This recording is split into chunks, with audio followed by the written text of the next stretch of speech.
Olá, queridos irmãos e amigos, aqui estamos uma vez mais para um novo desafio, para um novo trimestre, e o tema deste trimestre promete ser algo que nos irá fazer refletir bem a fundo neste tema do amor e da justiça de Deus. Porque muitas pessoas creem que, pois bem, não há uma compatibilidade entre o amor e a justiça de Deus. Ou Deus é amor e não é justiça, ou Deus é justo e não é amor. Pois bem, nós iremos ver ao longo de todo este trimestre que, pois bem, o amor e a justiça de Deus compatibilizam-se perfeitamente. Nesta primeira lição, ou nesta semana que está diante de nós entramos nos últimos dias deste ano de 2024 e entramos também nos primeiros dias do ano de 2025.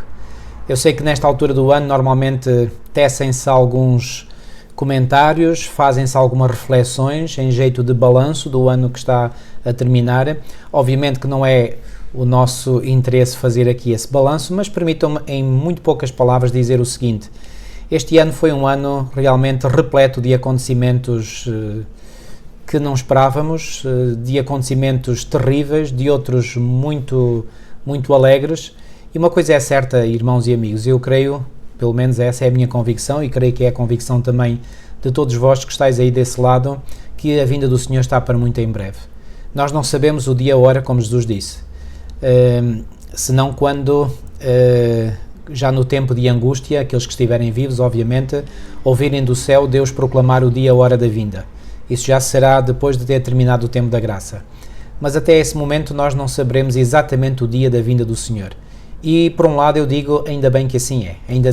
Ainda bem que Deus predispôs as coisas dessa forma. Mas apesar de não sabermos exatamente o dia e a hora, nós podemos saber, isso devemos saber, que o tempo está próximo. E às vezes ouço alguns irmãos e irmãs dizer que hoje já não se prega tanto sobre a vinda de Cristo como se pregava no passado. Talvez possa isso ser verdade, mas deixa-me contrariar um bocadinho isso, dizendo que não precisamos dessas pregações nos púlpitos das nossas igrejas, porque o mundo inteiro e as notícias que nos chegam a nós mostram cada dia, a cada momento, que essa vinda é um facto incontestável. Não se esqueçam que até as virgens loucas, mencionadas por Jesus na parábola das 10 virgens, acreditavam na vinda do noivo. E não só acreditavam na vinda do noivo, como se aparentemente saíram ao encontro desse mesmo noivo. Então nós podemos saber que a vinda do Senhor está para breve, mas mesmo assim não estarmos prontos. E eu creio que estarmos prontos compreende, e isso é fundamental, uma transformação do nosso caráter, da nossa vida. E para isso nós temos de ter uma visão correta de quem Deus é. E eu creio que as lições deste trimestre vêm precisamente dar essa visão de quem Deus é, para que assim nós, sabendo exatamente quem Deus é, nós nos possamos relacionar com Ele convenientemente e desse relacionamento com Ele provir a base da nossa santificação, que é absolutamente necessária para um dia vermos a Deus. Não sei se perceberam todo o encadeamento de ideias que eu fiz, mas isto para dizer que eu acredito que lições como estas são absolutamente essenciais para a nossa preparação para a breve vinda de Jesus. Pois bem, sem mais delongas, eu vou pedir à minha esposa que mais uma vez me acompanha e vai acompanhar, se Deus quiser, ao longo de todo este trimestre, que ela possa abrir esta nossa reflexão com uma oração. Milu, por favor. Muito bem, vamos orar então. Querido Deus e nosso amado Pai, Senhor, nós te agradecemos pela tua bondade, te agradecemos pela tua misericórdia, te agradecemos, Senhor, pela revelação que nos deixaste da tua pessoa nesta Sagrada Escritura, neste livro dedicado à humanidade, para melhor te conhecermos, para melhor estarmos cada um de nós, para nos relacionarmos contigo e tu connosco. Amém, Senhor. Ansiamos que cada dia que passa da nossa vida este relacionamento se fortaleça, se envolva cada vez mais de acordo com a tua santa vontade. E, Senhor, por isso nós te agradecemos por mais um trimestre em que, pela tua graça, poderemos estar juntos, assistidos pelo teu Santo Espírito, acompanhados por tantos irmãos, irmãs e amigos que verdadeiramente te buscam, Senhor, para permitirmos, Senhor, crescer cada dia mais à semelhança de Jesus. Amém, Senhor. Fica, Senhor, conosco, ajuda-nos, Senhor, a refletir corretamente sobre os teus ensinos, a compreendermos com a bênção do teu Espírito, esta vertente, esta parte do teu caráter de amor, de justiça, que muitas das vezes, Senhor, é difícil para nós compreendermos e até para nós exercitarmos na nossa vida. Então, Senhor, ajuda-nos, inspira-nos, que a tua palavra nos transforme, o teu Espírito traga até à nossa mente as ideias corretas, as palavras justas, e que verdadeiramente possam ser minutos abençoados na tua santa presença. Amém, Senhor. Fica conosco, abençoa-nos, em nome de Jesus. Amém. Amém. Ok, Milo, uma vez já fiz uma grande introdução, agora a palavra é tua. Muito bem, gostaria de saudar a todos também, na graça do Senhor aqui estamos, pela graça de Deus, em mais um desafio que nós vamos ter, que é um privilégio, no fundo acaba por ser, por termos esta oportunidade de refletirmos juntos na palavra do Senhor. E já agora, se calhar, marido, até agradecer todos aqueles que vão mandando mensagens para nós, também que nos vão encontrando por aí e vão agradecendo estes momentos de reflexão que estamos juntos, e agradecemos muito pelo vosso feedback e com certeza ficamos felizes que Deus nos possa continuar a usar, e é essa a nossa oração, para que a sua palavra possa ser entendida, possa ser desejável e possa ser praticada na nossa vida e na vida daqueles Amém. Que vão escutando e que vão ouvindo. Então, este trimestre e particularmente esta semana, este Deus de amor e de justiça, é verdade que o facto de falarmos de Deus, naturalmente vem aquela imagem do Deus de amor. Aliás, todo o cristianismo decorre e cresce à volta deste grande amor de Deus, não é? Da sua própria revelação a este mundo, que foi nada mais, nada menos do que esse Jesus que é enviado por um Pai de amor, e ele próprio também repleto de amor, acaba por dar a sua própria vida em amor pela humanidade, e no amor contínuo que o Senhor sente pela humanidade, acaba por deixar também o Espírito Santo para nos convencer desse amor também, mas também da justiça, e é daquilo que nós vamos conversar ao longo deste trimestre. É interessante que a introdução, portanto, desta lição desta semana, o autor logo aqui nas primeiras palavras, não ainda na lição, mas naquela introdução mesmo do livro portanto, da Escola Sabatina, este irmão diz que o modo como nós entendemos o amor de Deus afetará a nossa fé e a nossa prática. E realmente é verdade. Que tipo de amor é este que nós estamos a falar? Que amor é este? Porque uma percepção correta desse amor vai fazer com que tenhamos uma forma de estar e de ser, e de sentir e de pensar de uma forma, mas a compreensão errónea deste amor de Deus também vai fazer exatamente a mesma coisa, mas em sentido contrário. Claro. Porque repara, nós poderemos ter uma concepção de amor. Que tipo de amor é este? É um amor que condescende com o mal? É um amor que faz-nos perder alguns valores? Porque às vezes na nossa prática e no nosso dia-a-dia, em certas circunstâncias, nós podemos dizer, o importante é o amor. É verdade, o importante é o amor. Mas ao retermos esse amor, que tipo de amor é que nós estamos a projetar ou que nós estamos a atribuir? Se é um amor que está a pôr em causa princípios e valores, para já não é o amor de Deus.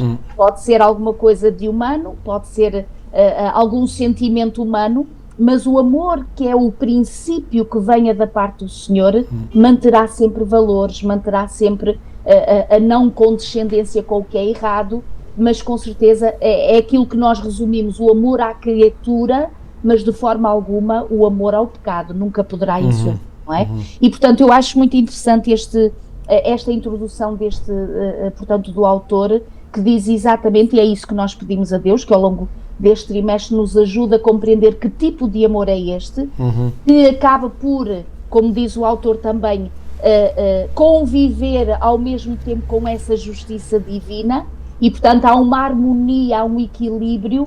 E quando eu estudava a lição, marido, eu pedia a Deus que realmente Deus nos abençoe com este tipo de amor e de justiça, que é capaz de conviver harmoniosamente e equilibradamente um com o outro. Porque por vezes, como tu dizias, é verdade, ou caímos muito na questão amamos, achamos nós que é amor, que é o mais importante, e perdemos esta capacidade importante das coisas justas, do que é certo, e separar do que é errado, ou então nós somos justos, somos zelosos, sem entendimento, e acabamos por não entender a importância também do amor nessa prática explícita da justiça de Deus. Então que o Senhor nos ajude, nos abençoe, porque realmente é algo que só o poder do Senhor nos pode revelar, e acima de tudo também é só o poder de Deus que nos ajudará a poder viver isto na nossa vida de forma equilibrada e de forma sábia. Muito bem, palavras sábias para iniciar este nosso estudo desta lição. E um conceito fundamental, aliás, é esse conceito fundamental que é explanado nesta lição, que é dado pelo próprio título, Deus ama livremente, ou seja, Deus não é coagido a amar, Deus não está dependente das circunstâncias, o amor de Deus não é causal, ou seja, Deus é amor. A Bíblia diz isso em 1 de João 4,8 e em 1 de João 4,16, Deus é amor, ou seja, faz parte do caráter de Deus, faz parte da essência de Deus. Deus é amor, ponto final. Aliás, eu até diria que o amor de Deus é um axioma indiscutível para pessoas crentes. Se nós verdadeiramente acreditamos no Deus verdadeiro, no Deus revelado na sua palavra, na Escritura Sagrada, então o amor de Deus é um axioma. E o que é um axioma? É uma proposição que não carece de demonstração por ser demasiadamente óbvia, não é? Portanto, Deus é amor e sempre será amor, porque o amor, volto a dizer, faz parte intrínseca do caráter de Deus. Portanto, aquela ideia de que nós temos que fazer algo, que é uma ideia pagã, aliás, não é bíblica, a ideia de que nós temos que fazer algo para granjear ou para conquistar o amor de Deus não tem base válida, não é válida, é falsa essa ideia. Portanto, Deus é amor independentemente do que nós somos, independentemente do que nós fazemos, porque não é aquilo que nós fazemos ou deixamos de fazer que vai interferir naquilo que Deus é. Deus é algo, ponto final, é imutável, eu, o Senhor, não mudo, Malaquias 3,6, e nesse pacote de características, pacote entre aspas, nesse pacote ou nesse conjunto de características do caráter de Deus, o amor é principal, faz parte dele, não é? E, portanto, nada pode alterar isso. Portanto, o nosso relacionamento... Vamos lá ver, deixem-me talvez definir isto de uma outra forma. Ou seja, Deus é imutável, Deus é o mesmo, aliás... Hebreus 13:8 diz que Jesus Cristo é o mesmo ontem, hoje e o será para sempre. Portanto, Deus é imutável e, portanto, ao nos relacionarmos com Deus, da parte dele podemos ter a plena certeza de que ele nunca muda para connosco. Portanto, ele é sempre o mesmo. Nós é que podemos mudar e, aliás, convém que mudemos, e convém que mudemos para melhor, não para pior, obviamente, não é? Portanto, neste relacionamento com Deus, e outra imagem, irmãos, quando nós nos relacionamos com alguém, agora vamos pôr isto no plano humano, quando nós nos relacionamos com alguém, qual é a sensação que tendes quando vos relacionais com uma pessoa que hoje é uma coisa, amanhã é outra, hoje diz uma coisa, amanhã já diz outra, ou seja, é uma pessoa que é instável. Que sentimento é que isso nos traz? Obviamente traz um sentimento de insegurança. E isso, por exemplo, no contexto de relacionamentos, isso é terrível, porque não só não gera confiança, como faz exatamente o oposto, gera desconfiança. Então, reparem, no relacionamento que nós temos com Deus, da parte de Deus a estabilidade é tão grande, tão imutável, que isso nos dá estabilidade. Ou seja, nós não temos que lidar com um Deus que hoje pensa uma coisa, amanhã já pensa outra. Não! Aquilo que ele pensa hoje é o que ele pensava há 1000 anos atrás, há 2000 anos atrás, há 3000 anos atrás, enfim, desde o início da criação. Deus não mudou nada, absolutamente nada. Portanto, aquilo que nós temos que descobrir são estas características de Deus, que são imutáveis, porque Ele é imutável, Ele é eterno, não muda. Então, o amor de Deus é um amor que ama porque Ele é amor. Mas vamos a exemplos concretos, e aqui na lição de domingo, para onde nós queremos começar, tem aqui este texto de Êxodo 33, 15 a 22, que é um texto que se segue, portanto, àquela grande apostasia que houve junto ao Monte Sinai do povo de Israel, E todos nós conhecemos certamente essa grande apostasia que houve, que ela vem descrita no capítulo 32 do livro de Êxodo, que é conhecida como a apostasia da adoração ao bezerro de ouro, não é? E depois disso, e curiosamente, há aqui algo que o autor aqui não mencionou, talvez por falta de espaço, não é?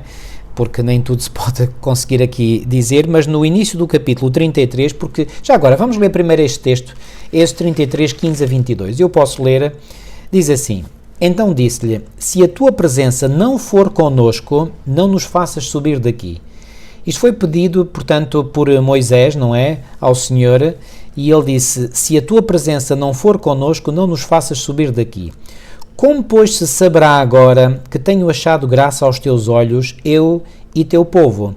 Acaso não é por andares tu conosco, e separados seremos, eu e o teu povo, de todo o povo que há sobre a face da terra, ou seja, seremos aniquilados? Então disse o Senhor a Moisés, farei também isto que tens dito, porquanto achaste graça aos meus olhos, e te conheço por nome. Então ele disse, Moisés, rogo-te que me mostres a tua glória. Porém ele, Deus, disse, eu farei passar toda a minha bondade por diante de ti e apregoarei o nome do Senhor diante de ti e terei misericórdia de quem eu tiver misericórdia e me compadecerei de quem me compadecer. Versículo 20. E disse mais, não poderás ver a minha face, porquanto homem nenhum verá a minha face e viverá. Disse mais o Senhor, eis aqui um lugar junto a mim, ali te porás sobre a penha, e acontecerá que, quando a minha glória passar, te porei numa fenda da penha e te cobrirei com a minha mão até que eu haja passado. E vou ler ainda o versículo 23, que diz, e havendo eu tirado a minha mão, me verás pelas costas, mas a minha face não se verá. Ora bem, então Moisés faz aqui um pedido ao Senhor para que a presença do Senhor, portanto, não se afastasse do seu povo. E porquê?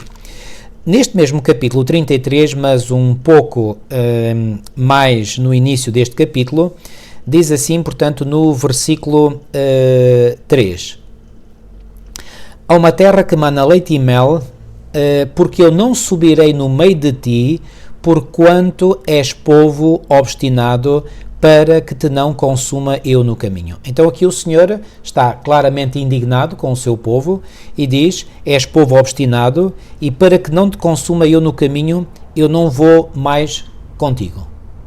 Ok? E o versículo 4 diz que o povo entrou, digamos, em pânico, não é? Diz assim o versículo 4, e ouvindo o povo esta má notícia, pois bem, claro que era uma má notícia. Paulo escreveu em Romanos 8, se Deus é por nós, quem será contra nós? Mas se Deus não é por nós, todos serão contra nós, e nós não prevaleceremos. Então, quando o povo ouviu que o Senhor não queria continuar a caminhar com ele, portanto, o povo ouvindo esta má notícia, entristeceram-se e nenhum deles pôs sobre si os seus atavios. Porquanto o Senhor tinha dito a Moisés, diz aos filhos de Israel, povo obstinado és. Se um momento subir no meio de ti, te consumirei, porém agora tire de ti os teus atavios, para que eu saiba o que te hei de fazer. Então os filhos de Israel se despojaram dos seus atavios ao pé do monte de Horebe. E depois, mais à frente então, é que vem esta intercessão de Moisés junto do Senhor, em que ele diz no versículo 15, que eu já li, mas vou repetir, então disse-lhe, se a tua presença não for conosco, não nos faças subir daqui. Pois bem, esta experiência aqui em que Deus disse que não iria mais com o seu povo, é óbvio, e isto depreende-se aqui do contexto bíblico, que se segue à experiência do bezerro de ouro. Deus estava certamente desgostoso, para dizer o mínimo, não é, com o seu povo, porque depois de tantas manifestações em que o Senhor tinha demonstrado que estava com o seu povo e que o estava a acompanhar e que fazia os milagres que fossem necessários para libertar o seu povo dos seus inimigos, como fez com os egípcios, de os ter feito atravessar o Mar Vermelho, etc. Então, de lhes dar diariamente, excepto ao sábado, a experiência do maná que eles poderiam colher logo pela manhã. Então, tudo isso eram evidências claras de que o Senhor estava com ele, com o povo. E, portanto, o povo demonstrar esta ingratidão ao Senhor, desobedecendo desta forma, foi realmente algo que pesou no coração do Senhor. E o Senhor aqui diz, olha, não, eu não vou mais andar convosco. Qual é a relação que há aqui com os efeitos? Reparem, eu creio que há aqui uma relação curiosa, que é a seguinte. Reparem, como é que aquele bezerro de ouro surgiu? Ele não surgiu por acaso, obviamente. Como é que ele foi feito? Bom, teve que haver uma fundição, mas teve que haver uma fundição de ouro, não é? Porque o ouro não aparece do nada, não é? Ou não aparece de outro metal. Então, certamente que eles tinham muitas coisas que receberam dos egípcios, porque antes de saírem da terra do Egito, é-nos dito em Êxodo 12, que eles pediram aos egípcios muitas coisas, e os egípcios deram tudo, porque queriam era ver-se livres deles, e portanto eles tinham certamente muitos objetos de ouro, pendentes, joias, argolas, colares, etc. E portanto foi com isso que eles puseram lá num grande caldeirão de fundição, portanto fundiram esse ouro, e com esse ouro então Arão fez um bezerro de ouro. Agora, tudo isso está interligado, certamente, e o que é certo é que há aqui também, digamos, uma vaidade talvez que se demonstra no coração deste povo, não é? De andar com estes enfeites, porque era algo que tinham recebido dos egípcios, não é? Que antes eram os seus exploradores. O que é certo é que Moisés intercede para que Deus não se retire do seu povo, mas possa continuar a andar com ele. E o título desta lição de domingo é muito significativo, porque diz: para além de expectativas razoáveis. Não era razoável, e temos de dizer isto com toda a claridade, não era razoável que depois desta transgressão enorme que o povo cometeu ao adorar um bezerro de ouro, não é? Junto ao Monte Sinai, quando o Senhor estava a dar as tábuas da lei a Moisés, para que Moisés pudesse comunicar ao povo. Pois bem, isto foi algo terrível e, portanto, não era expectável que o Senhor perdoasse ao povo. No entanto, apesar disso, o Senhor perdoou. Então reparem como diz aqui o autor da lição muito bem: tudo parecia perdido. Não muito tempo após a espantosa libertação por Deus do seu povo da escravidão do Egito, o povo de Israel tinha-se revoltado de novo contra Deus e adorado um bezerro de ouro. Quando Moisés desceu da montanha, viu o que eles tinham feito e lançou por terra as tábuas que continham os 10 mandamentos, despedaçando-as. Embora o povo tivesse perdido qualquer direito sobre os privilégios e as bênçãos da aliança que Deus lhe tinha livremente concedido, Deus livremente, e isto é importante sublinhar, Deus livremente escolheu, uma escolha divina, continuar de qualquer forma numa relação de aliança com eles, apesar de o povo ser indigno das bênçãos da aliança.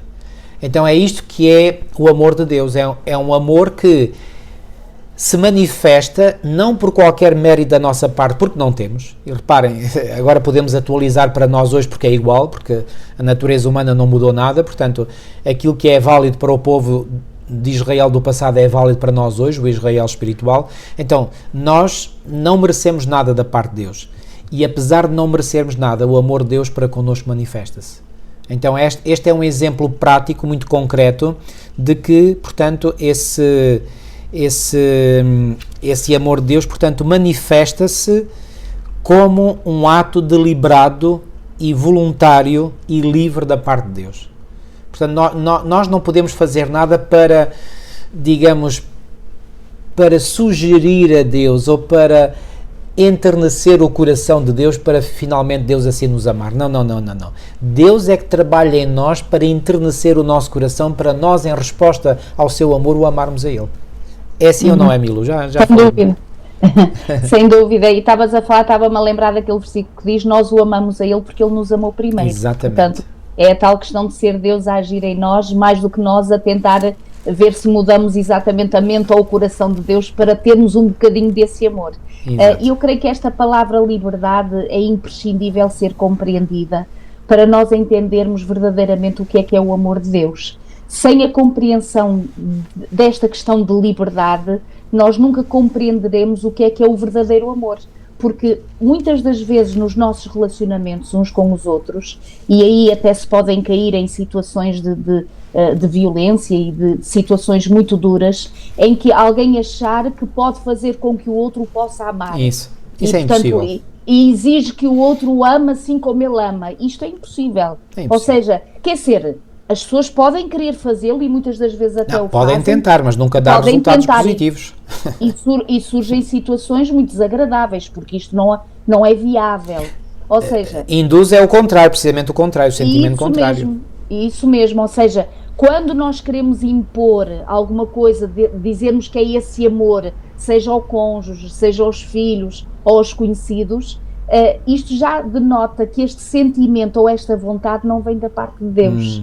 Porque tudo o que vem da parte de Deus, mesmo que nos faça sofrer, mesmo que vejamos que o outro está a escolher erroneamente, mesmo que vejamos que o outro não está a aproveitar, por exemplo, uma circunstância ótima em que se escolhesse de forma certa teria excelentes resultados. Mas quando abrimos mão, no sentido de não impormos, mas propormos, e reparem que o relacionamento que o Senhor tem connosco é um convite. O Senhor nos convida a relacionarmos com Ele. O Senhor nos convida a vivermos este amor que, como tu disseste e muito bem, nunca mudou no coração de Deus, desde a eternidade. Deus continua a ser o mesmo, mas nós deste lado de cá é que estamos a aprender, a crescer e a desabrochar nesse amor divino. Isso. Que nós não entendemos, que nós não nascemos com ele, que nós infelizmente até temos formas de ser e de estar que trazemos na nossa carne, não é, como costumamos dizer, que são contrárias exatamente a esta forma de ser e de estar do Senhor. Então esta liberdade em que o Senhor diz assim, olha, este povo merecia realmente ser todo exterminado, porque eles escolheram adorar outros deuses que não eu, que sou o único Deus e o Criador e o verdadeiro. Então, o que seria expectável, humanamente falando, era realmente o Senhor não dar uma nova oportunidade a este povo que realmente escolheu de forma errónea, depois de Deus ter ajudado, depois de Deus ter libertado, depois de Deus ter tratado, cuidado, estando do lado deles, eles viram e viam e acompanhavam a manifestação de Deus de dia e de noite através daquela nuvem, e mesmo assim escolheram outra adoração que não a adoração do verdadeiro Deus. E agora repara, a tal expectativa que vai para além das expectativas razoáveis. O Senhor, quando Moisés lhe pede exatamente que mostre a sua glória, aquilo que Deus mostra de si próprio é aquilo que ele é, na sua essência, no seu caráter, e daí ficarmos deslumbrados, porque nós, se alguém nos fizesse alguma coisa de traição, naturalmente nós não tendíamos para ser bondosos, misericordiosos, dar a segunda hipótese, então uma nova chance. Nós só fazemos isso quando Deus realmente habita em nós. Certo. Porque o que é que Deus é? Foi isto que o Senhor acabou por mostrar a Moisés. Olha, eu farei passar por ti toda a minha bondade. Isso. Toda a minha bondade, e depois ele diz, e proclamarei o nome do Senhor, terei misericórdia de quem eu tiver misericórdia, e me compadecerei de quem eu me compadecer. E repara, o autor também fala sobre isto, que às vezes alguns usam este versículo para achar que o Senhor escolhe uns em detrimento de outros, não é? É uma predestinação, ou seja, uns são escolhidos para salvação, enquanto outros Deus não quer saber deles e, portanto, ficam para destruição. Não tem nada a ver com isso. O que o Senhor aqui está a dizer é que aqueles que aceitarem este amor, aqueles que quiserem viver em relacionamento e experiência com Ele, então o Senhor diz que a misericórdia e a bondade acompanhá-los-á, e Ele estará ali livremente a continuar a doar o seu amor. Isso. Agora, para aqueles que não querem aceitar este amor, aceitar este relacionamento, ou mesmo as condições, porque qualquer relacionamento tem as suas condições, para que este relacionamento se desenvolva, então o Senhor está a dizer que eles próprios é que rejeitam essa misericórdia e essa compaixão da parte do Senhor, não é? Porque o Senhor quer dá-la a todos nós, sem cessar, não é? Na sua liberdade, Ele continua a escolher amar-nos. Exatamente. Aliás, quando o Senhor aqui, nesse texto que tu já comentaste muito bem, de Êxodo 33:19, perdão. Isso. Na segunda parte diz assim, e terei misericórdia de quem eu tiver misericórdia e me compadecerei de quem me compadecer. No fundo é uma forma de Deus dizer, eu terei misericórdia de quem eu quiser ter misericórdia, portanto sou eu que decido, ninguém vai interferir na minha vontade. E me compadecerei de quem eu me compadecer. Mais uma vez é uma escolha do Senhor. E o Senhor escolhe, como diz, como enfatiza o autor nesta lição, escolhe livremente assim agir. Isto faz-me lembrar aquela parábola dos trabalhadores e das diversas horas do trabalho, que está em Mateus 20, não é? E repara, quando chegaram aqueles primeiros trabalhadores, tinham sido alugados nas primeiras horas do dia, achando que iriam receber mais, não é? O Senhor responde a eles, está em Mateus 20, versículos 13 e 14 e 15, 13 a 15, Mateus 20, 13 a 15, diz assim: mas ele respondendo disse a um deles: amigo, não te faço agravo, não ajustaste tu comigo um dinheiro? Ou seja, quando o Senhor o contratou a ele, o contrato foi, olha, se tu vieres trabalhar para a minha vinha, eu pago-te pelo dia de trabalho um dinheiro, que era o salário, digamos, normativo, ou, digamos, a norma de salário daquele tempo. E, portanto, o empregado aceitou, não é? E agora o Senhor está a dizer, olha, eu estou-te a dar aquilo que nós combinámos, portanto, se eu te desse menos do que combinámos, eu estaria errado, mas eu estou-te a dar aquilo que combinámos, sim ou não? E depois ele diz assim, toma o que é teu e retira-te. Eu quero dar a este herdeiro, eu quero, é uma escolha, eu quero dar a este herdeiro tanto como a ti, ou não me é lícito fazer o que quiser do que é meu. Então o Senhor é que decide, quer dizer, Ele quer dar àquele que só trabalhou 1 hora na sua vinha o mesmo do que aquele que trabalhou 12 horas. É claro que isto à vista humana é uma grande injustiça, mas o Senhor, na sua escolha, Ele diz, não, eu quero ser misericordioso, quero ser compassivo e ninguém tem que me questionar porque é que eu sou assim, ponto final.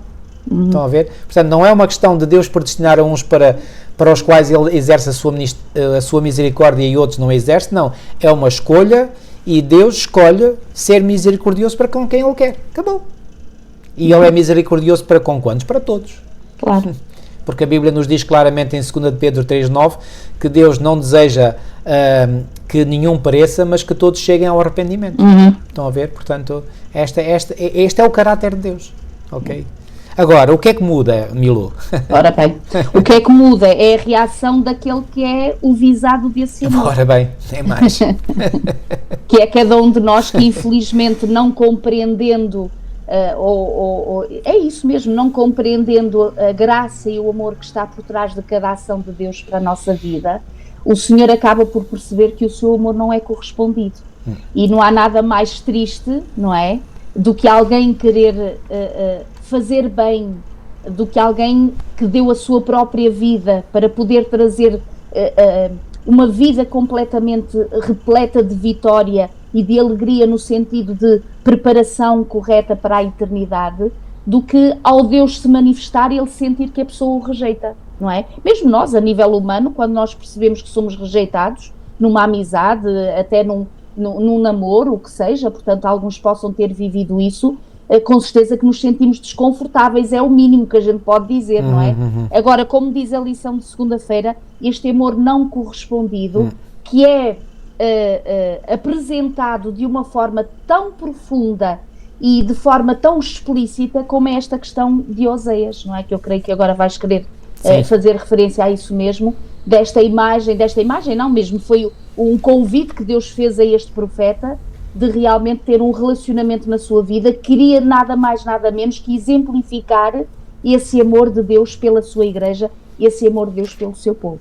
Antes de falarmos um pouco mais sobre Oseias, deixem-me dizer-vos que eu já encontrei algumas pessoas que têm muita dificuldade em entender que Deus tenha pedido a Oseias tal coisa. E é compreensível essa dificuldade que as pessoas possam ter, porque isto realmente é algo muito estranho. Mas o Senhor quis exatamente dar, digamos, a conhecer através de uma vivência que Ele pediu ao seu profeta, aquilo que Ele próprio, como Deus, vive no seu relacionamento com o seu povo. É verdade que é algo estranho, é verdade que é algo que, mais uma vez usando a palavra da lição de domingo, não é expectável, não é? Mas Deus pediu precisamente com o intuito de dar uma lição. Também não foi razoável, entre aspas, o pedido que Deus fez a Abraão para sair de sua casa com o seu filho, não é? O seu único filho, pelo menos o seu único filho prometido, não é? Porque o outro não foi segundo a vontade de Deus, mas segundo a vontade da carne, não é? Ismael. Mas quando o Senhor diz em Gênesis 22, toma o teu filho, o teu único filho, portanto é o teu único filho da promessa, e vai até a um determinado monte que eu te mostrarei e lá sacrificarás o teu filho. Não é razoável o pedido que Deus fez a Abraão. No entanto, porquê que Deus fez esse pedido? Deus fez esse pedido para ensinar a Abraão uma grande lição. E não é por acaso que Jesus, e está descrito em João 8, quando estava a ter um diálogo com os judeus, diz: Abraão viu o meu dia. Como é que Abraão viu o dia de Jesus Cristo? Pois bem, nessa experiência que ele viveu lá muitos anos atrás no Monte Moriá. Quando Abraão, certamente depois de ter vivido essa experiência, ele compreendeu aquilo que Deus iria sentir no seu coração ao ter que doar o seu filho para resgate ou para expiação dos pecados da humanidade. E mais, no caso de Abraão, Deus não permitiu que o seu filho fosse sacrificado, não é? No momento crucial, não é? Em que Abraão estava mesmo disposto. E porquê que Abraão se predispôs a sacrificar o seu filho? Porque ele pensou, na sua fé que tinha em Deus, que, enfim, o seu filho iria morrer, mas que Deus era capaz de o ressuscitar. E era mesmo, não é? Mas Deus nem queria sequer que o seu filho morresse. Porque achava que era necessário, ou era suficiente aquilo que Abraão iria passar para compreender ou para ver o tal dia de Cristo, ok? Então, Deus impediu Abraão de sacrificar o seu filho, mas quando chegou o momento em que o filho de Deus estava para ser sacrificado, o sacrifício não foi poupado. Não foi evitado, não foi poupado. Ele foi mesmo sacrificado. Então, Abraão, certamente, através desta experiência, reparem, muitas vezes nós só aprendemos lições profundas na nossa vida quando passamos por certas experiências. Quando essas experiências nos tocam a nós, individualmente, pessoalmente. Então, aí nós aprendemos. Porquê? Porque nos tocou na pele, como costumamos dizer. Então, quando Abraão viveu na pele esses sentimentos de ter que sacrificar o seu filho, a dor que Abraão não terá sofrido. Uau, eu não quero imaginar. Não quero mesmo.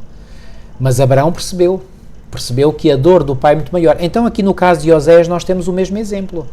Nós temos um exemplo de que Deus está a viver uma relação muito negativa, porque o seu povo, enfim, é um povo adúltero, porque se dedica a outros deuses, desrespeitando logo o primeiro mandamento da lei de Deus, que diz: não terás outros deuses diante de mim. Portanto, em vez de ser fiel ao seu noivo, ao seu marido, que é Deus, portanto, vai ter relações adúlteras com outros deuses, tem muitos amantes, não é? Isto pesa no coração de Deus, porque o amor de Deus quer ser correspondido, ou seja, Deus quer que nós respondamos ao seu amor por nós, não é? E quando o amor não é correspondido, isso dói. Dói muito. E sabem, eu creio que é uma das maiores dores que um ser humano pode ter. Sabem, eu cada vez mais, eu ando a aprender ainda, mulher, e tu sabes disso. Eu ando a aprender a arte dos relacionamentos, porque esta arte dos relacionamentos é a maior arte de todas que nós podemos aprender, porque exige muito conhecimento, exige muita humildade, exige muita renúncia, e é sobretudo o nosso relacionamento com Deus que nós vamos aprendendo a nos relacionarmos uns com os outros. E quando nós doamos amor e esse amor não é correspondido, isso dói. E dói no nosso coração, mas também dói no coração de Deus. Porque Deus não é insensível. Apesar do amor de Deus não mudar, Ele quer retorno. Ele quer correspondência. E quando não há essa correspondência, Ele sofre. Então Ele quis ensinar ao seu povo, através desta imagem visual, olha, Oséias, apesar de a mulher o ter traído, apesar da mulher ser uma mulher adúltera, mesmo assim ele vai atrás dela, mesmo assim ele volta a dizer que a quer como mulher, para que o povo, ao ver esta experiência ao vivo, não é, com os seus próprios olhos, pudesse despertar algo na mente deles e dizer: uau, nós estamos a comportar da mesma maneira. Estão a ver? Mas a história mais interessante que nós aqui temos, Milu, é aquela que vem aqui na parábola. Eu já passo para a lição de quarta-feira, depois podemos vir atrás à lição de terça, mas creio que podemos ligar este episódio de Oséias com a parábola das bodas, que está, portanto, em Mateus 22. Mateus 22, exatamente. E aqui em Mateus 22, eu gostaria de me atardar um pouco. Milu, não sei, talvez se tu quiseres, entretanto, dizer mais alguma coisa e falar da lição de terça, está à vontade. Está bem? Sim, eu gostava de dar só um toquezinho em relação àquilo que tu estavas a dizer nesta questão de Oséias. É verdade que às vezes poderemos ficar impressionados como é que o Senhor pede a alguém, não é? Para viver, para experimentar isto mesmo de forma real na sua própria vida. Mas muitas das vezes não nos impressionamos com o nosso próprio procedimento tão adúltero e tão erróneo como Pois. nós muitas das vezes temos para com Deus. E é a tal questão, nós muitas das vezes o nosso olhar está mais atento e mais pronto a ver o desafio ou aquilo que nos parece erróneo, não é, errado no outro, do que percebermos a nossa própria condição. E repara, o que o Senhor Deus aqui pretende também que o povo compreenda é que este Oséias, quando vai voluntariamente atrás de uma mulher que expectavelmente ele não tinha que ir, portanto, até pelo contrário, ela era digna de ser criticada, de realmente ser portanto, repreendida, não é? Pelo seu procedimento, pela sua forma de estar, mas voluntariamente Oséias, porque ama muito, porque realmente é um amor que não se compreende, que passa a levar, a fazer com que Oséias tenha um procedimento que também nós não entendemos. Como é que vai buscar uma senhora que voluntariamente ela quer viver de forma errónea e longe do seu marido e ter vários relacionamentos, não eram só, eram vários relacionamentos. Então agora repara, o que o Senhor aqui também quer transmitir é que ele deixa a liberdade a que o outro escolha voltar. Quando o Senhor intercede e interpela a sua igreja, interpela a cada um de nós, quando ele demonstra esse amor, não é no sentido de obrigar-nos a querer amá-lo, mas é para que nós, ao compreendermos esse amor, e é isto que eu acho que nos falta, é que nós ainda não compreendemos este amor, ainda não conseguimos entender, porque quando nós entendemos pela graça de Deus e pelo seu Espírito, é impossível não amar um Deus que fez tanto por nós, que faz tanto por nós, que se entrega completamente por nós, que cuida de nós cada dia. É impossível não amar alguém que nos queira fazer tão bem. Mas assim como, e é verdade, um Oséias corre atrás de uma mulher adúltera, que é o pedido que o Senhor faz de forma tão estranha, é um Deus que corre atrás de nós, atrás da sua igreja, atrás do seu povo, para dizer: não importa o que fizeste, com quem estiveste, o que decidiste, o que tu escolheste, está no passado, volta para mim, volta para mim. E este apelo do volta para mim, ainda temos tempo de ouvi-lo, queridos. Ainda, durante algum tempo. Como dizia o meu marido no início, nós estamos a aproximar a passos largos, como diz o Espírito de Profecia, a ouvirmos já os seus passos, já estamos a ouvir da volta do Senhor Jesus. Ouvimos os passos de um Deus que se aproxima. De um Deus que se aproxima, já está aí bem pertinho. Então o Senhor está a dizer: volta, deixa esses relacionamentos, deixa esses encantamentos, que no fundo andamos encantados com tanta coisa que nos separa, com tanta coisa que nos quer empurrar para longe da eternidade, e nós sabemos quem é que está por trás disso. Então o Senhor está a lançar novamente a sua bondade, a sua misericórdia, e Ele está a dizer: eu perdoo, eu quero novamente, eu quero reconciliar. Quer dizer, não é o Senhor que se reconcilia connosco, somos nós que temos que nos reconciliar com Ele, mas o Senhor está a dizer: vinda, razoemos, falemos, tens alguma coisa para dizer, eu estou aqui para ouvir. Porque qualquer relacionamento só é possível existir através do diálogo, através de exteriorizarmos do nosso coração e da nossa mente aquilo que nós estamos a sentir, aquilo que nós estamos a viver. E o Senhor está a dizer isso mesmo: olha, vinde enquanto é tempo. Eu estou aqui com o mesmo amor dedicado a cada um de vós. E que bom é quando nós compreendemos estas imagens tão fortes. E repara, quando nós vamos a Oséias, já agora antes de entrares na parábola, no capítulo 14, repara só estes apelos veementes da parte de Deus. No versículo 1, portanto, como vinha aqui na lição de segunda, 14, 1 a 4, que diz: volta, ó Israel, para o Senhor, teu Deus, porque pelos teus pecados estás caído.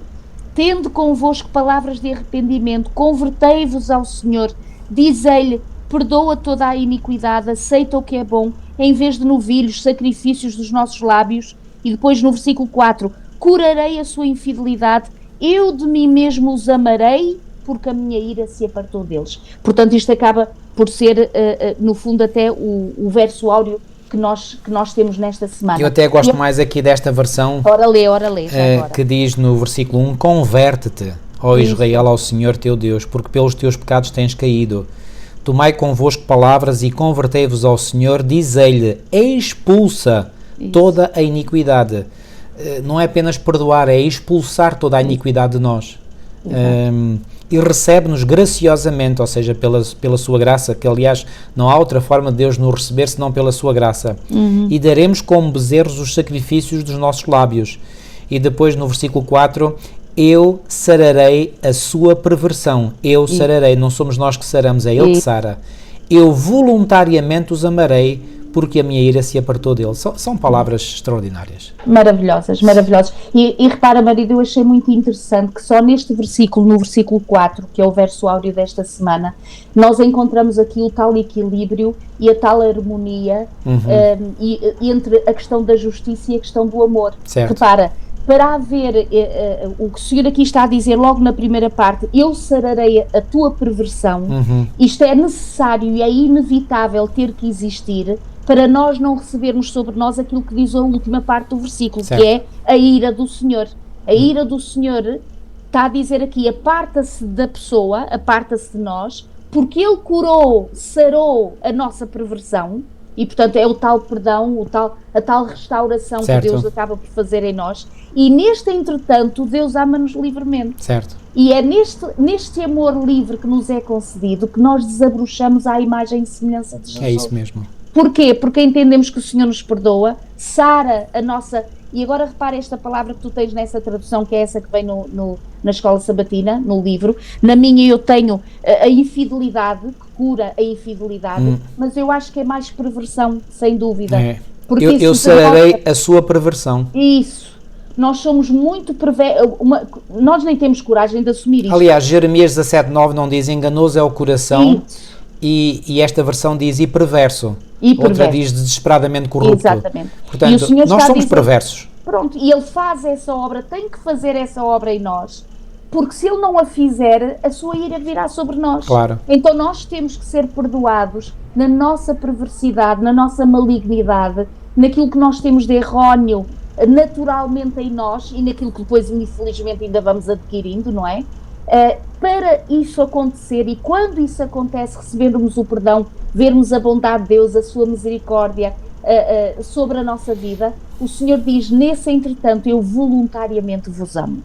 Então o Senhor, ao dizer-nos isto, e nós ao contemplarmos isto, então diremos, Senhor, eu realmente não quero ser perverso, não quero ser pecador, não quero ser infiel. Senhor, cura-me, sara-me e ajuda-me a viver nesse amor que Tu és capaz de dar a mim, no meu coração e na minha mente. E isto é uma obra divina, é uma obra divina. Sem dúvida. Sabes, talvez uma imagem que nos possa ajudar a compreender este amor indefectível e permanente de Deus. Recordar-te-ás que nós estávamos casados há um ano, foi no ano 2001, e essa notícia foi muito dada cá em Portugal e também no Brasil, porque um grupo de portugueses saiu aqui de Portugal num voo para o Brasil e quando lá chegaram via-se as imagens no aeroporto deles lá a passearem, mas passado umas horas ou um dia, já não me lembro, eles desapareceram e ninguém sabia deles. E depois finalmente foi descoberto, a polícia brasileira fez essas investigações e descobriram que eles tinham sido brutalmente assassinados e tinham sido enterrados num sítio e depois uma placa de cimento puseram por cima. Claro, o autor do crime depois confessou e a polícia foi lá e escavou e encontrou lá os cadáveres.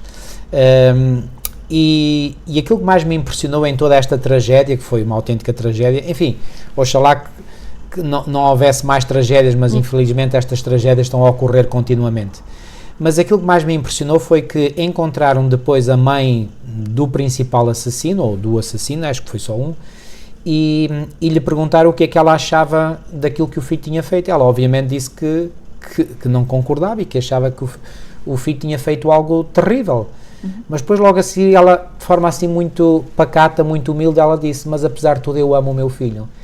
Vou-vos dizer, aquilo mexeu comigo. Porque aí se manifestou o amor daquela mãe. O filho tinha feito algo horrível, brutal, horrendo, terrível. Mas aquela mãe é capaz de reconhecer, o meu filho fez algo horrível, mas mesmo assim eu o amo. É este o amor de Deus. Nós não merecemos, mas mesmo assim o Senhor nos ama.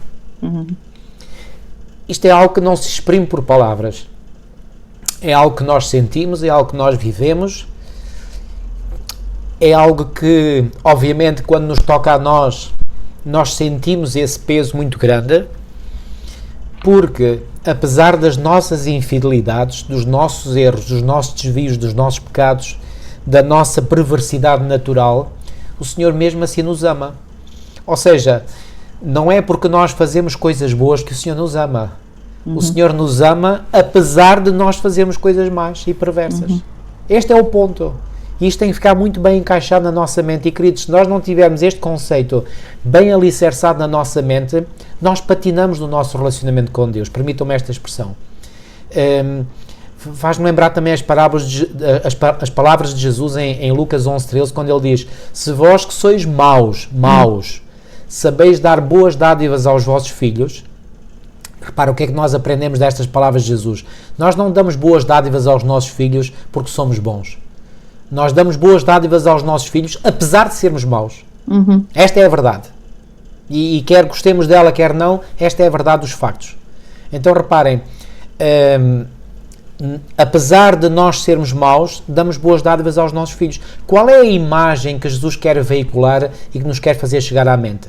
Se vós que sois maus, porque sois, mesmo assim, ou apesar disso, sabeis dar boas dádivas aos vossos filhos, quanto mais o Pai Celestial, que é bom, dará coisas boas, ou dará o Espírito Santo neste caso, porque é o Espírito Santo que nos dá todas as demais bênçãos, através dele que vêm todas as bênçãos do céu.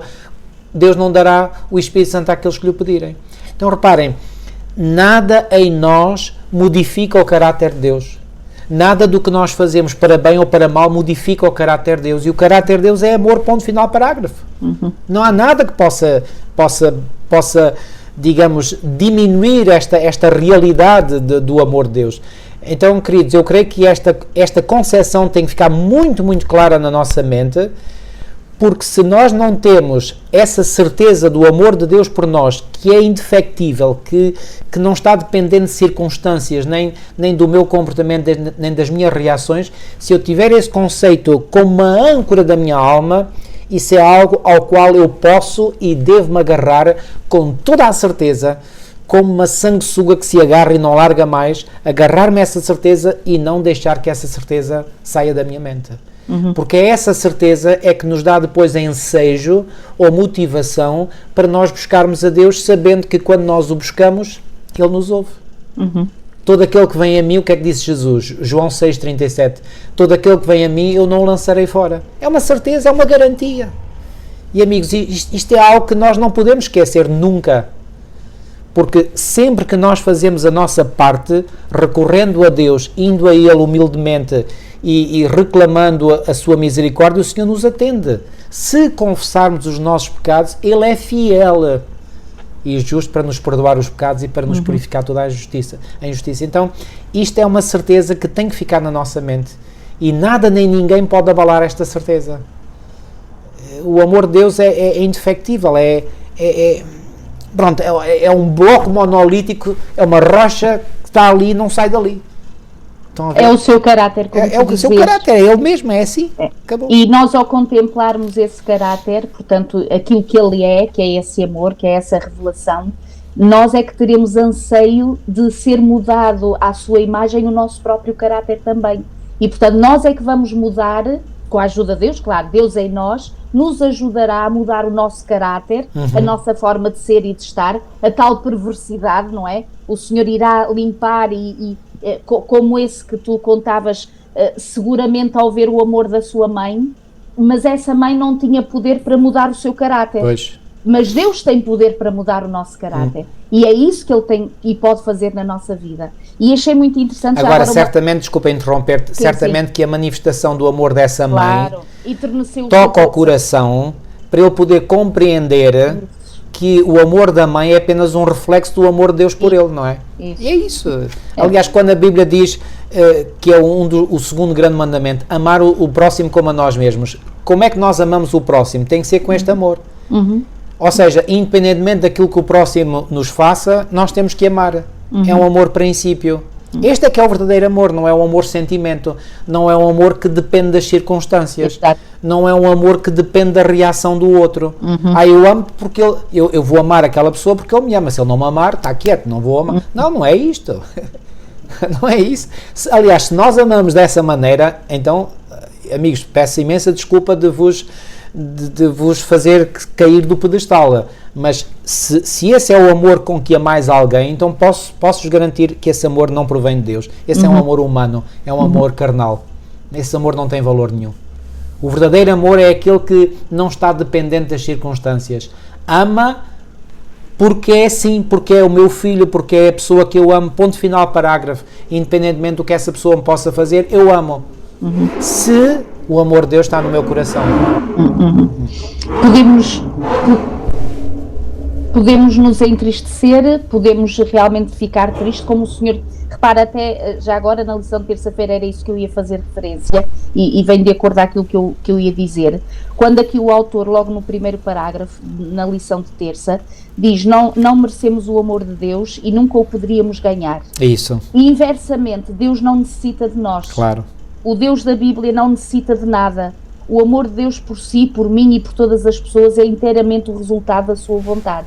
Mas sabes, quando eu li isto, o Deus não necessita de nós, eu compreendo o que o autor quer dizer, não é? Portanto, Deus é Deus e Deus já manifestava o seu amor na Trindade, não é? Portanto, esta manifestação de amor, este caráter já existia mesmo antes de criar todas as coisas, certo, não é? Portanto, ele já o manifestava. Mas um Deus de amor, exatamente porque usa tantas imagens para chamar este povo que está rebelde, que é infiel, a buscar hoje, amanhã, e dá uma parábola e dá mais um ensinamento, é um Deus que seguramente anseia que nós correspondamos positivamente a este amor que Ele nos revela. Portanto, o Senhor almeja que nós digamos sim, o Senhor almeja que nós entremos em aliança com Ele, o Senhor almeja que nós não rompamos o relacionamento com Ele, que vivamos esta experiência com Ele. E, portanto, quando diz aqui que Deus não necessita de nós, eu compreendo, realmente, Deus é Deus, nós somos nós, mas seguramente Deus almeja e anseia que nós correspondamos positivamente a este amor. E o Senhor se alegra, o Senhor se deleita, o Senhor fica feliz quando todas as vezes cada um dos seus filhinhos vai correspondendo diariamente a este amor que Ele revela. Portanto, acho que é o mais natural de um Deus Criador que ama as suas criaturas, não é? Sem dúvida, sem dúvida. Agora podes passar então Sim. para a quarta-feira. Vamos então passar à lição de quarta-feira sobre esta parábola das bodas. Esta parábola é riquíssima, muito, muito rica. E eu gostaria de me atardar, entre aspas, um bocadinho nesta parábola, e eu vou lê-la na íntegra, porque ela realmente, eu vou lendo e vou comentando, porque elas realmente têm muitos ensinamentos para nós. Então diz assim: então Jesus, tomando a palavra, tornou a falar-lhes em parábolas. Portanto, aqui claramente o texto indica que é uma parábola que vem a seguir, dizendo: o reino dos céus é semelhante a um certo rei, e já agora dizer que este rei, portanto, simboliza Deus Pai, que celebrou as bodas do seu filho, e este filho é o Jesus Cristo, ok?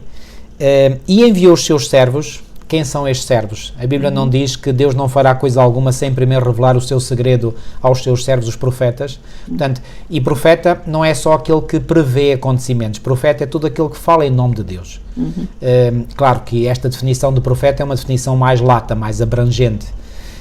E enviou os seus servos a chamar os convidados para as bodas. Quem eram estes convidados para as bodas? Era o seu povo de Israel.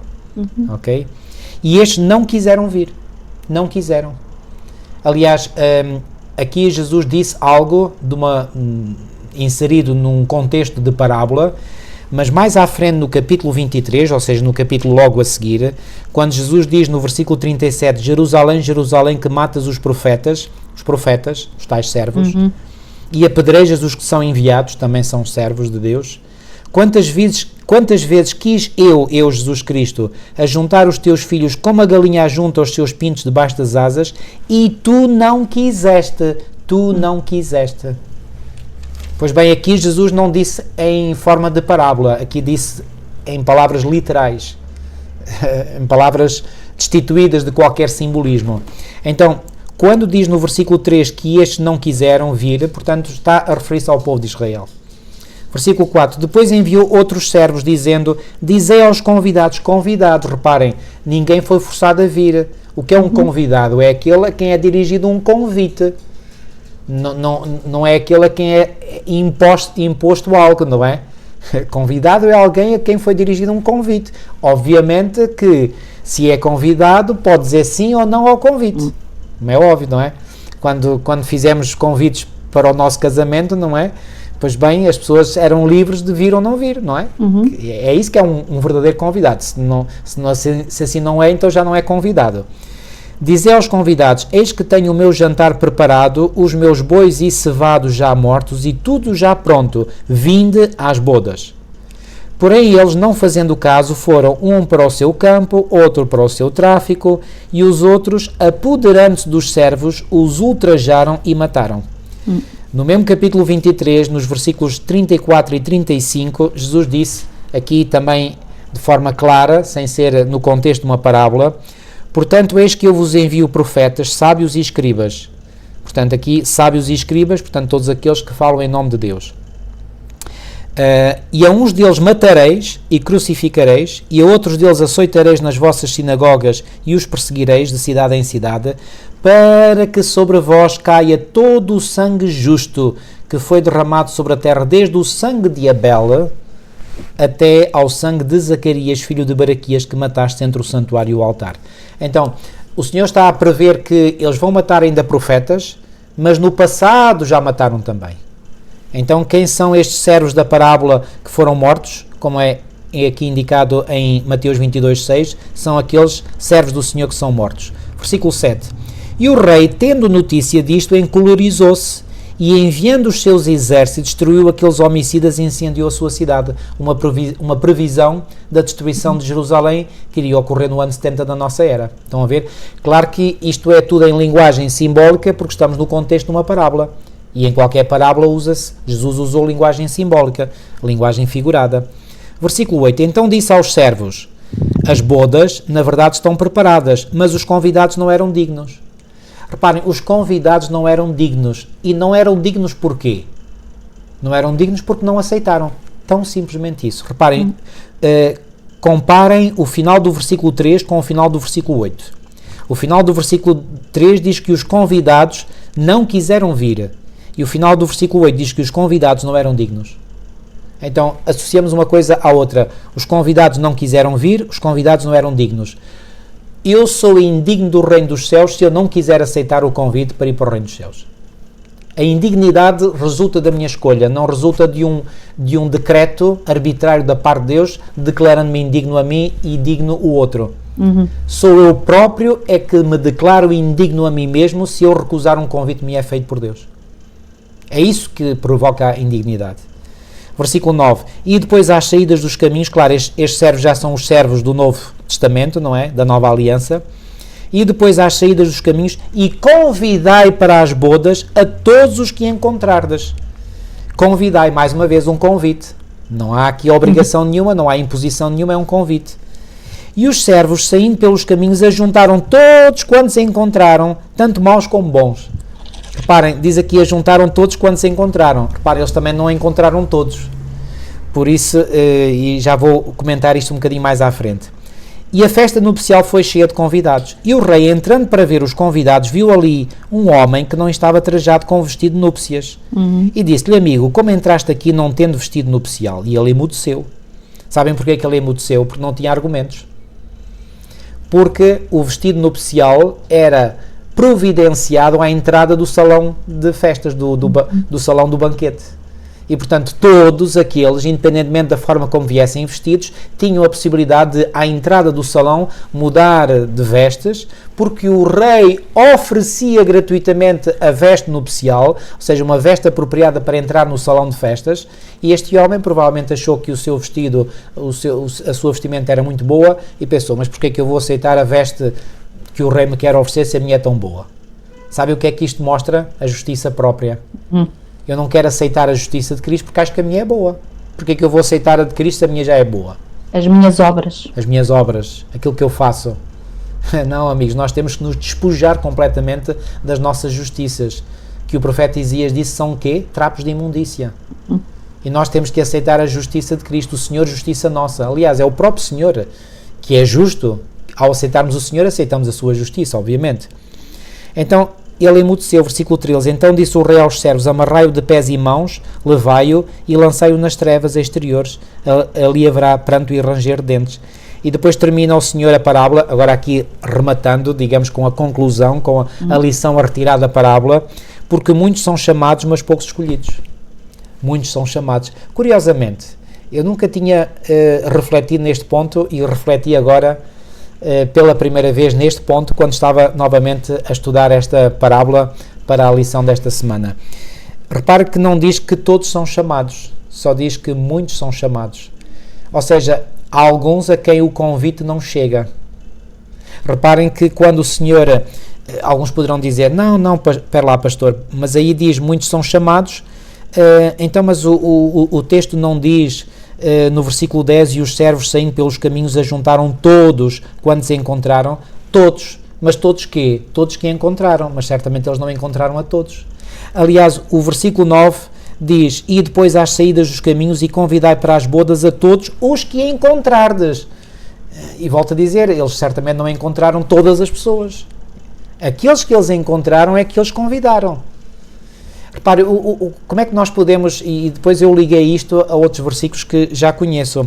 Reparem, há muitas pessoas a quem nunca chegou o convite do Evangelho. É por isso que em Zacarias, no capítulo, e permitam-me ler rapidamente esse texto, em Zacarias no capítulo 13, e no versículo 6 é dito, e se alguém lhe disser, que feridas são essas nas tuas mãos? Dirá ele, são as feridas com que fui ferido em casa dos meus amigos. Sabem, isto é um texto escatológico.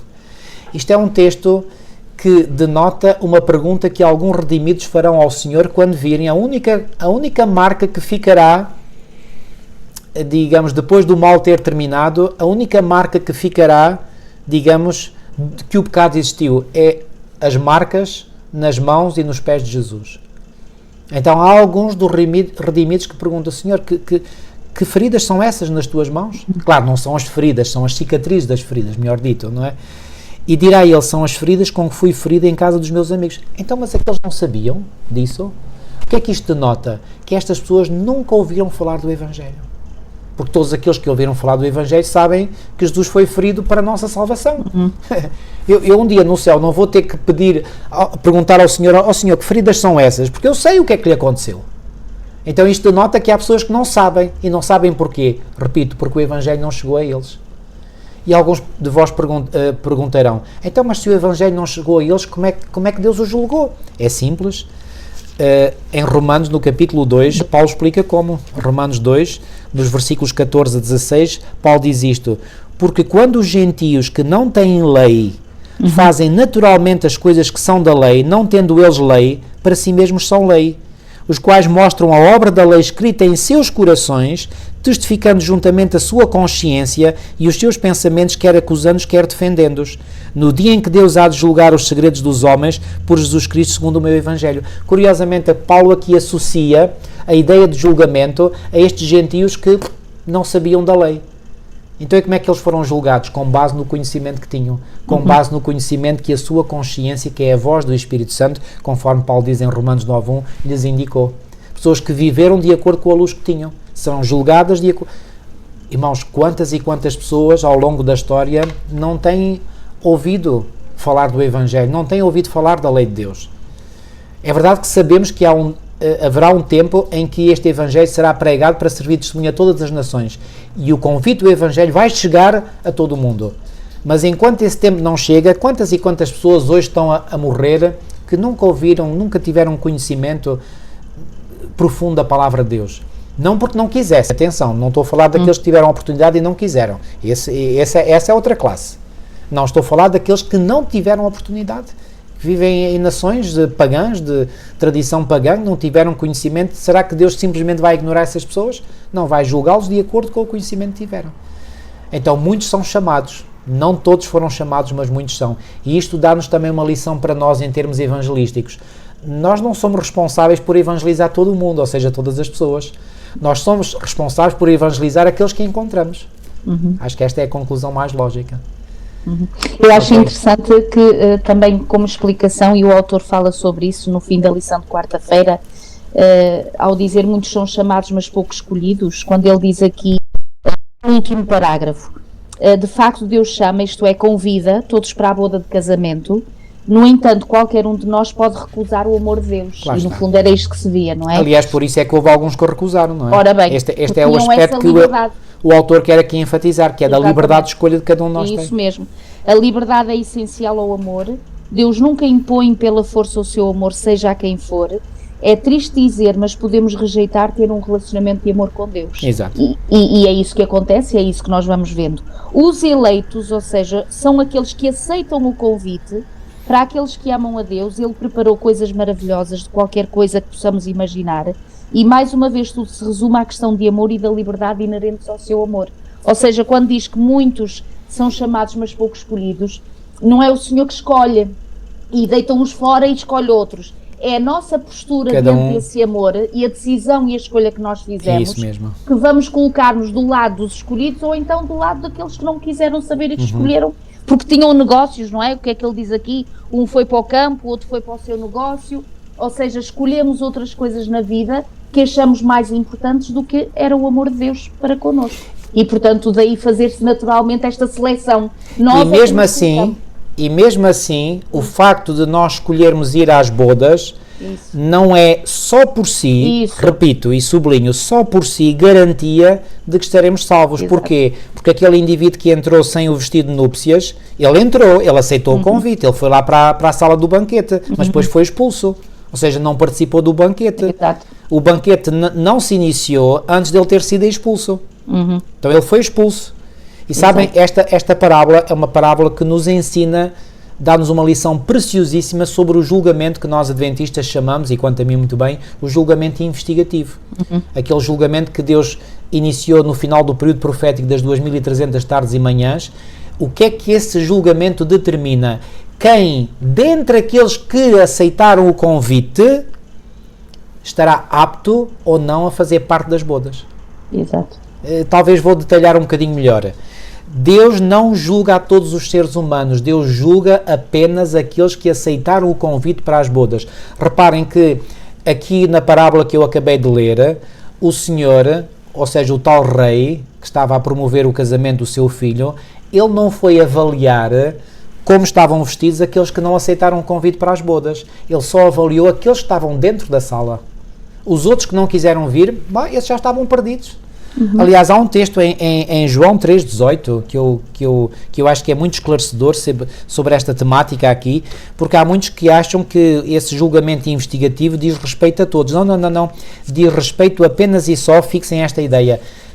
O julgamento investigativo só diz respeito àqueles que professam ser seguidores de Cristo. Ou seja, que dão testemunho pelos seus lábios de que são discípulos de Cristo, seguidores de Cristo. Aqueles que nunca aceitaram Cristo, esses não são julgados. Aliás, e não são julgados porquê? Porque, vamos ver esse texto, João 3 versículo 18. Quem crê nele não é condenado. Mas aquele que não crê já está condenado. Porquê? Porquanto não crê no nome do unigênito Filho de Deus. Portanto, aqueles que não aceitam o convite de Jesus Cristo, o convite da salvação, o convite do Evangelho, esses já estão condenados. Porquê? Porque continuam no estado de condenação em que sempre estiveram. Nós, à partida, estamos todos condenados. Todos, sem exceção. Porque a Bíblia diz que todos pecaram e destituídos estão da glória de Deus. Estamos todos condenados. Na minha tradução diz julgado. Julgados, exatamente. Julgado. Portanto, é o julgamento que vai condenar. Então, reparem, aqueles que não aceitam o convite, aqueles que não aceitam vir às bodas, e aqui, reparem, o salão do banquete representa também simbolicamente a igreja, aqueles que aceitam entrar no reino da graça, ok? São esses apenas que são julgados. E esse julgamento vai determinar entre aqueles que professam ser discípulos de Cristo, aqueles que são verdadeiramente discípulos de Cristo e aqueles que são só de boca para fora. É isso que o julgamento investigativo faz. O julgamento investigativo não vai avaliar os casos dos ateus, dos incrédulos, daqueles que rejeitaram Cristo abertamente, de forma clara. Voluntária. Esses já estão condenados, porque não aceitaram o único meio pelo qual podiam passar de uma situação de condenação a uma situação de não condenação.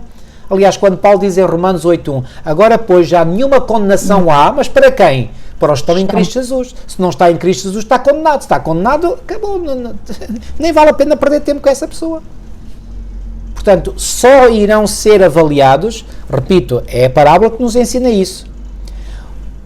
O julgamento que o rei fez era aos indivíduos que estavam dentro da sala. Ele não foi avaliar aqueles que não aceitaram o convite. Ok? Ou seja, eu volto a dizer aquilo que eu disse inicialmente. O simples facto de nós aceitarmos não é por si só condição, digamos, estabelecida para eu ter a certeza da salvação. Não, eu tenho que aceitar vir ao convite, mas tenho que aceitar também receber a justiça de Cristo, que é simbolizada pelo tal traje. E para eu aceitar a justiça de Cristo, o que é que eu tenho que fazer? Eu tenho que reconhecer que os meus vestidos não prestam, são trapos de imundícia, ou seja, tenho que me despojar das minhas obras que não prestam. E tenho que ser revestido da justiça de Cristo. E é agora quando eu sou revestido da justiça de Cristo, que essa justiça de Cristo vai produzir em mim as boas obras, mas as boas obras em Cristo. As boas obras produzidas por Cristo em mim. Cristo em nós, a esperança da glória. Estão a ver? É outro panorama. Não sou eu que produzo as obras, é Cristo em mim, quando eu tenho, obviamente, o relacionamento com Ele. Se eu não tenho esse relacionamento, acabou. Não há obras. Pode haver obras, mas são as minhas obras e essas não valem nada. Estão a entender, amigos, isto é importante nós enfatizarmos bem estes aspectos. Eu creio que a maior expressão desse amor divino por cada um de nós é o que é referido na lição de quinta-feira, portanto, foi crucificado. Exatamente, este é o ponto alto da manifestação do amor de Deus. Nós estamos muito aquém de compreendermos a totalidade deste amor ali manifestado, tanto que nós vamos passar uma eternidade, estava para dizer isso, pelos méritos de Jesus, a compreender esta revelação do amor do Senhor naquela cruz e através daquela cruz. E nunca vamos esgotar esse tema. E não vamos, isso é uma eternidade, estás a ver, marido? Uma eternidade a gente nem alcança, não é? Porque nós somos finitos, não conseguimos compreender o infinito. Mas eu gostava de ler esta citação que vem aqui no Desejar Todas as Nações, mesmo no fim da lição de quinta-feira, quando diz: o plano da nossa redenção não foi um pensamento posterior, formulado depois da queda de Adão. Foi a revelação do mistério encoberto desde tempos eternos, como diz Romanos 16:25. Foi um desdobramento dos princípios que têm sido, desde os séculos da eternidade, o fundamento do trono de Deus. Desde o princípio, Deus e Cristo sabiam da apostasia de Satanás, da queda do homem através do poder enganador do apóstata. Deus não ordenou que o pecado existisse, mas previu a sua existência e tomou providências para enfrentar a terrível emergência. Tão grande era o seu amor pelo mundo que se comprometeu a entregar o seu Filho unigênito para que todo aquele que nele crê não pereça, mas tenha a vida eterna. E realmente este é um amor vivido, sentido, que existe desde então e desde sempre, que nós estamos ao longo da nossa vida a crescer e a compreender a grandiosidade deste amor que o Senhor quer revelar diariamente a cada um de nós, e é este amor que é capaz de transformar tudo o que não existe bem na nossa vida em bênçãos, e é essa graça, é esse trabalho que o Senhor quer fazer em nós, como tu dizias, é o aceitar essa veste do Senhor Jesus e na graça do Senhor Jesus, então apresentar as suas obras diante daqueles que estão à nossa volta, que vai ser transparecido e vai ser demonstrado através das obras de Jesus por nós e através de nós. Muito bem, muito bem. Creio que podemos ficar por aqui. Muito obrigados por nos seguirem uma vez mais. Vamos terminar com uma oração. Nosso querido e amado Pai que estás nos céus, muito e muito obrigado, Senhor, pelo teu enorme e poderoso amor para connosco. Ó Senhor, esse amor que não tem limites, esse amor que é eterno, porque Tu és eterno e o amor faz parte integrante do Teu caráter. Ó Senhor, ajuda-nos a compreendermos cada vez melhor, Senhor, esse amor, para não termos quaisquer desculpas para não nos relacionarmos contigo. Senhor, Tu apelas ao nosso relacionamento contigo. Tu apelas para que o Teu amor por nós seja correspondido de forma eficiente, de forma clara. Senhor, perdoa porque muitas vezes não o temos feito. Perdoa-nos, Senhor, das nossas incertezas, das nossas transgressões, das nossas falhas, do nosso adultério espiritual, Senhor. Ó bom Pai, ajuda-nos, Senhor, e recupere-nos, e ajuda-nos, Senhor, para que nós possamos verdadeiramente, ao compreendermos e sobretudo ao sentirmos esse Teu grande amor por nós, nós possamos em retorno, Senhor, ter também o desejo grande e genuíno e livre, de espontânea vontade de Te amar de todo o nosso coração e de podermos também, Senhor, demonstrar esse amor por Ti ao nosso próximo. Amém. Porque a Tua lei resume-se em 2 grandes mandamentos: amar-te a Ti de todo o nosso coração, forças e entendimento, e o nosso próximo como a nós mesmos. Amém. E esse amor que devemos de manifestar ao nosso próximo também não pode ser um amor causal, não pode ser um amor circunstancial, tem que ser igual ao Teu amor. Um amor que se manifesta independentemente daquilo que o outro faça.